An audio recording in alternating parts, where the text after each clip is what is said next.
Hello বন্ধুরা, কেমন আছেন? আশা করি আপনারা সবাই ভালো আছেন। তো আমিও ভালো আছি।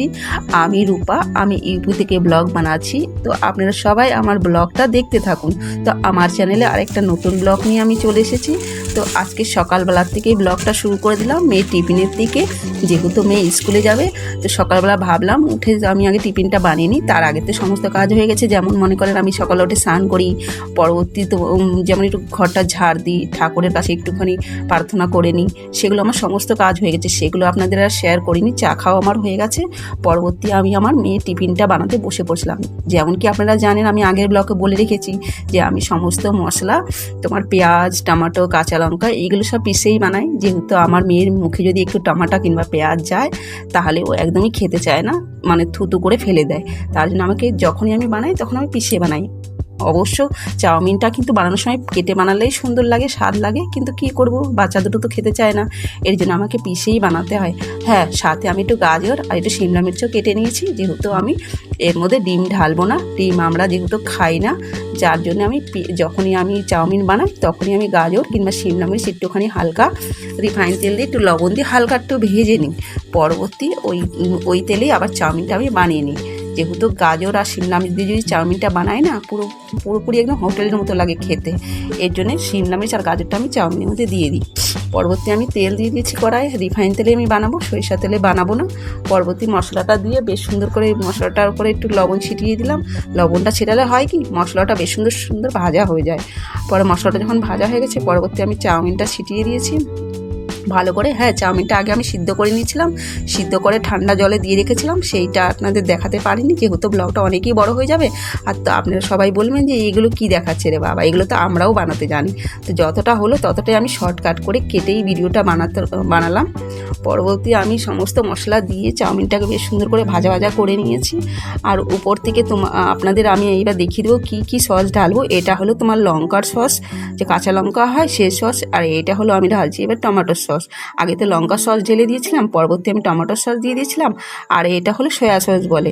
তো তিনটে সস দেওয়ার পরে কিন্তু আমি আর বেশি একটা গরম করব না। হ্যাঁ, তার আগে আরেকটা জিনিস আপনাদের দেখাবো, একটুখানি, বেশি না, একটুখানি আমি জিরা পাউডার দিয়ে দেবো। জিরা পাউডার দিলে গন্ধটা কিন্তু খুবই সুন্দর আসে।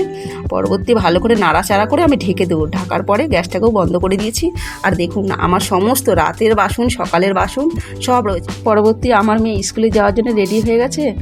আমি একটুখানি ক্যামেরাটা ধরেছিলাম, পরে আমি আমার যে চাউমিনটা সকালে বানিয়েছিলাম ওটা মেয়ে টিফিনে ভরে দিয়ে দিয়েছি, হাতটা ধুয়ে পুজো করতে বসে পড়েছি। আর সেরকম একটা আপনাদের কিছু দেখাতে পারিনি ঘরের ব্লকে। তো আমার ছেলে কোথাও যাচ্ছিল, তো আপনাদের সেটা আমি পরে যখন পৌঁছে যাবে তখন বলবো যে ছেলে আমার কোথায় গিয়েছে, কী কারণে গিয়েছে, কী করতে গিয়েছে, সমস্ত ডিটেল আপনাদের জানাবো। তো চলুন, আপনারা আমার ব্লগটা এইভাবেই দেখতে থাকুন আর পাশে থাকবেন অবশ্যই।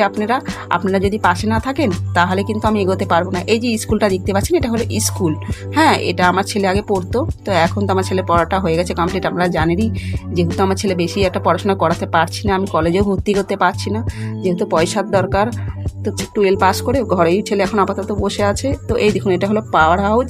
এখানে তোমার আশেপাশে পুরো চাষের জমি, মানে এখানে ঘর নেই, ঘর বাড়ি নেই, চারিদিকে খালি চাষের জমি আর চাষের জমি, চারিদিকে জল আর জল। এই যে দেখতে পাচ্ছ, এটা হলো পাওয়ার হাউস। এখান থেকেই তোমার পুরো শহরে বিজলিটা সাপ্লাই হয়।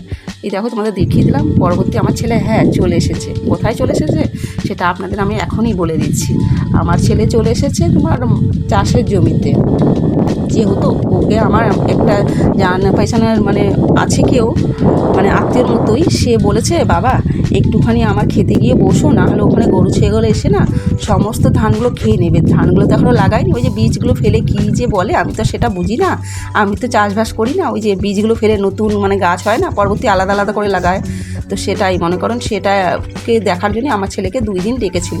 তো আমার ছেলে গিয়ে ওখানে দুপুরবেলা বসে থাকতো যেন কোনো গরু ছাগল এসে এগুলোকে না খায়। না খেলে লোকটার অনেকই মানে লস হয়ে যাবে বউটার। তার জন্যে আমার ছেলে ওখানে গিয়েই বসে থাকতো, বসে পাহারা দিত যেন কোনো গরু ছাগল না আসে। খালি ওখানে আমার ছেলে না, আরও মানুষ এসে পাহারা দিত।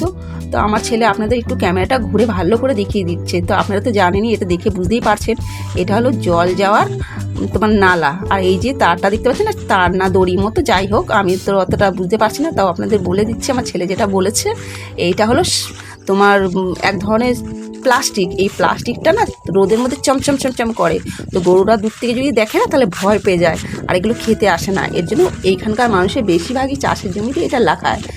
আমি দেখিনি, আমার ছেলে আমাকে আর কি বললো, ওখানকার মানুষগুলো বলেছে আমার ছেলেকে, সেই হিসাবেই আমার ছেলে আমাকে বললো যে এটা লাগালে তাহলে গরু ছাগল আর খেতে আসে না, ভয় পায় এই জিনিসটা দেখলে।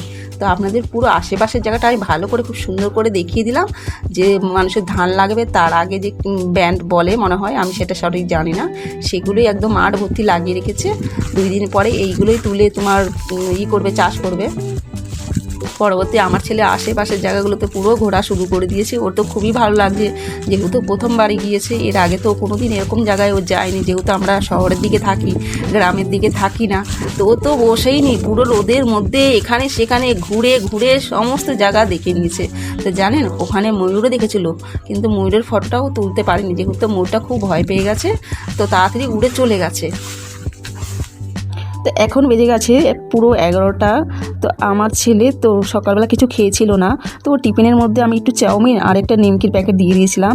তো ছেলে ওটা খাচ্ছে আর আশেপাশে পুরো নজারাটা ক্যামেরায় দেখিয়ে দিচ্ছে যে আশেপাশের জায়গাটা কি সুন্দর লাগছে। জানো তো সন্ধ্যা হয়ে যাচ্ছিল ওখানে, তো আমার ছেলের খুবই ভয় লাগছিল, যেহেতু এমন জায়গায় কোনো সময় একা থাকিনি, ঘরেই বেশিরভাগ থাকে। সন্ধ্যা হয়ে যাচ্ছিল বলে আমার ছেলে তাড়াতাড়ি ঘরে আসার চেষ্টা করছিল। তো ক্ষেতের জায়গার থেকে, চাষের জায়গার থেকে না হাইওয়েটা অনেক দূরেই আছে, এর জন্য আমার ছেলে মনে করছিল একটা শর্টকাটের রাস্তা ধরে নিই।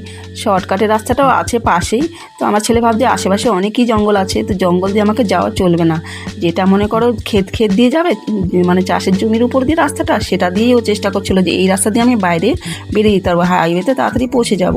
তো আমার ছেলে ভয়ও পাচ্ছিল, যেহেতু আশেপাশে না তোমার শিয়াল ছিল, শিয়ালগুলো খুব চিল্লাচ্ছিল, সেই ভয় আমার ছেলে খুব তাড়াতাড়ি হেঁটে যাচ্ছিল। পরবর্তী আমার ছেলে ঘরে চলে এসেছিল, আর আমি ভেবেছি ছেলে আসলে ভুট্টা বানাবো, সারাদিনের তো ঘরের ব্লগটা বানাতে পারিনি, যেহেতু মোবাইলটা নিয়ে চলে গেছিলো।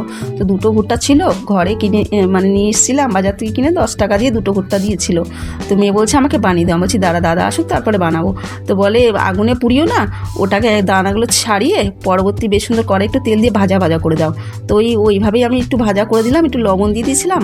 পরবর্তী মেয়ে ছেলে তো খুবই সুন্দরভাবে খেয়ে নিয়েছে। পরবর্তী আবার তোমাদের সামনে সন্ধ্যার ব্লকে চলে আসলাম। সন্ধ্যা হয়ে গেছে যেহেতু, তো সন্ধ্যাবাতিটা তো দিতেই হবে, যেহেতু মেয়ে অনেক ছোট আছে। পরবর্তী আমি সন্ধ্যাবাতি দিতে বসে পড়লাম। তো তোমরা তো জানোই যে সন্ধ্যাবেলা সন্ধ্যা দেওয়াটা কত ভালো হয়, যেহেতু ঠাকুর তখন বলে, সবাই বলে, বড়রা বলে যে ঠাকুর বলে ঘরে আসে, এর জন্য সন্ধ্যাবাতিটা দেওয়া খুবই দরকার। আর মনে কর সন্ধ্যাটা দিলে অনেক জিনিস থেকেই ভালো হয়, তো সেটা আমি জানি না সঠিক কী।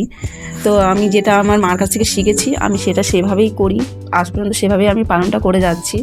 পরবর্তী সন্ধ্যাবাতিটা আমার যখনই দেখানো হয়ে গেছে, তো সারা ঘরে আমি ধূপবাতিটা ভালো করে দেখিয়ে খেতে বসে পড়েছি। সন্ধ্যা যেহেতু অনেক আগেই হয়ে গেছে, তো রাতের রান্নাটা আমি সন্ধ্যার আগেই করে ফেলি, তোমাদের আমি বলেই রেখেছি অনেকগুলো ব্লকে। তো আজকের রান্নাতে বেশি কিছু ছিল না, ছড়ি কুচির তরকারি আর ভাত করেছিলাম, এদের রুটি বানিয়ে দিয়েছি, ছেলে আমার ক্যামেরা ধরে আর আমি আর মেয়ে খাচ্ছি। তো আজকের ব্লগটা কেমন লেগেছে অবশ্যই আপনারা কমেন্ট করে জানাবেন।